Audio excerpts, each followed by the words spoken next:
Asia cup final India Pak match. Bharat ఓటమి దాదాపు ఖరారైపోయింది. 20 పరుగులకు 3 వికెట్లు పడిపోయాయి. ఓటమి తీరాలకు వెళ్తున్న ఆ మ్యాచ్కు ఒంటరి పోరాటంతో గెలుపు బాటలు వేశాడు తిలక్ వర్మ. ప్రపంచమంతా ఇప్పుడు ఈ పేరే మార్మోగుతోంది. హై వోల్టేజ్ మ్యాచ్లో చెలరేగి సంయమనంతో ఆడిన తిలక్ వర్మ ఆసియా కప్ భారత్ వశమయ్యేలా చేశాడు. తిలక్ మా హైదరాబాదీ అని కాలర్ ఎగరేసి చెప్పుకుంటున్నారు క్రికెట్ లవర్స్. భారత్ పాకిస్తాన్ మధ్య మ్యాచ్ అంటే చాలు థ్రిల్లింగ్గా ఉండాలని భావిస్తుంటారు క్రికెట్ ఫ్యాన్స్. ఆసియా కప్ ఫైనల్లో భాగంగా జరిగిన ఇండియా పాకిస్తాన్ మధ్య పోరు అభిమానులు ఎక్స్పెక్ట్ చేసిన దానికంటే 100 రెట్లు ఎక్కువగా కిక్కిచ్చింది. నరాలు తెగే ఉత్కంఠ రేపింది మ్యాచ్. చివరి 2 ఓవర్లు మాత్రం ఏ ఒక్కరూ కుదురుగా కూర్చొని మ్యాచ్ చూసి ఉండరు. దేవుళ్లను ప్రార్థిస్తూ టీవీలకు అతుక్కుపోయి ఉంటారు.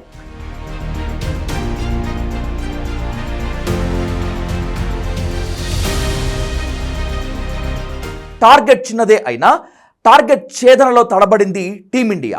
వెనువెంటనే వికెట్లు కోల్పోయింది. ఆశలన్నీ అభిషేక్పై పెట్టుకుంటే 5 పరుగులకే పెవిలియన్ దారి పట్టాడు. ఈ మ్యాచ్లోనైనా ఇరగదీస్తాడనుకున్న సూర్యకుమార్ యాదవ్ ఒక్క పరుగుకే వెనుదిరిగాడు. ఎప్పట్లాగే గిల్ 12 రన్స్కే అవుట్ అయ్యి నిరాశపరిచాడు. అప్పుడొచ్చాడు ఒక ధీరుడు. అతడి పేరే తిలక్ వర్మ. శర్మ కొట్టకపోతే వర్మ ఉన్నాడు కదా అని అందరూ ఊపిరి బిగబట్టి చూశారు. ఎలాంటి ఒత్తిడికి లోనవ్వకుండా నిలకడగా ఆడాడు వర్మ. ఎవరైనా కోపంగా కొడతారు లేదా బలంగా కొడతారు. తిలక్ వర్మ మాత్రం చాలా శ్రద్ధగా కొట్టాడు. ఏదో గోడ కడుతున్నట్లు, గులాబీ మొక్కకు అంటు కడుతున్నట్లు చాలా క్లాసిక్గా ఆడాడు తిలక్. సంజు శాంసన్, శివం దూబేలతో కలిసి అద్భుతమైన పార్ట్నర్షిప్ బిల్డ్ చేశాడు. వీడు మగాడ్రా బుజ్జి అనుకునేలా చేశాడు తిలక్ వర్మ.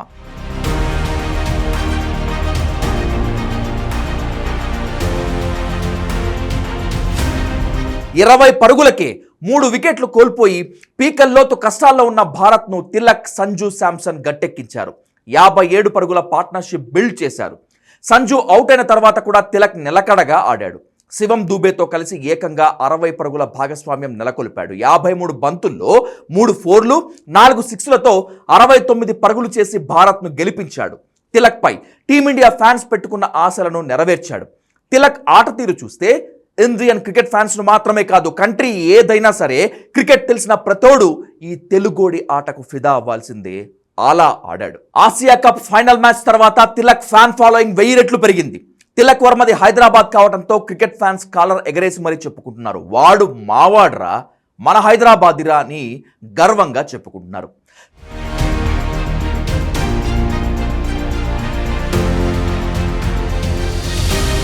తండ్రి నాగరాజు తెలంగాణ విద్యుత్ శాఖలో లైన్మెన్, తల్లి Gayatri Devi home maker.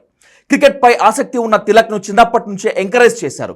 Chandanagar PGR స్టేడియంలో కోచ్ సలాం భాషా వద్ద క్రికెట్ ఓనమాలు నేర్చుకున్నాడు. 2018-19లో రంజీ ట్రోఫీ హైదరాబాద్ తరపున అరంగేట్రం చేశాడు. 2020 అండర్-19 వరల్డ్ కప్ టీంలో మెంబర్గా ఉన్నాడు. 2022 నాటికి లిస్ట్ ఏలో 16 మ్యాచ్లు ఆడి 784 పరుగులు చేశాడు. ఐపీఎల్ ఫ్రాంచైజీల దృష్టిలో పడ్డాడు.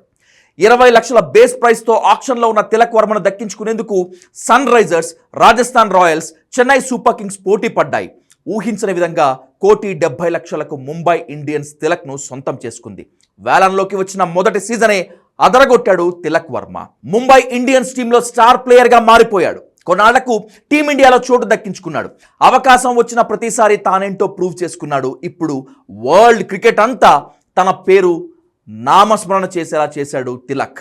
అయితే సన్మానాలకు, అవార్డులకు సరెండర్ అయిపోకుండా హార్డ్ వర్క్తో, స్ట్రాటజీతో ఆడితే మరో 10-15 ఏళ్ళు తిలక్కు ఏమాత్రం తిరుగుండదు.